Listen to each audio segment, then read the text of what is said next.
গান্ধীনগরে এটা হচ্ছে কাটা এলাকা।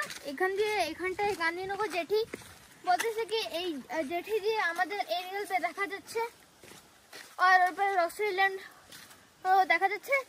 চল আমরা না, কথা ওটা না, কথা হচ্ছে আমরা একটা কাকিমার কাছে জিজ্ঞাসা করছি যে উনি বলছে যে আগে থেকে একটু ঘুরে আসো।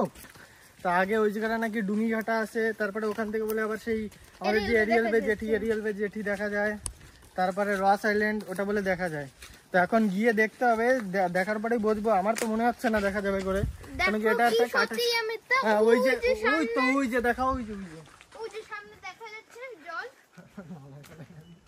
আমরা ফেলা পানি কি হাত দিয়ে ঠেলে?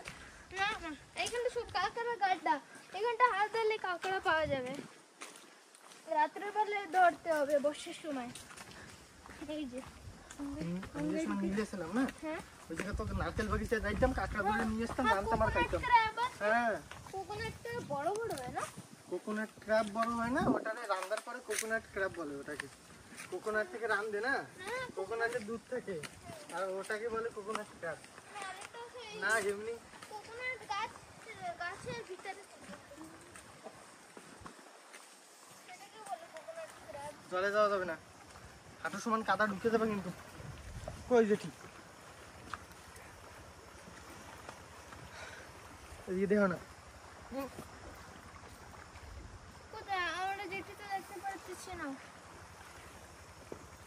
যাওয়া যাবে এদিকে।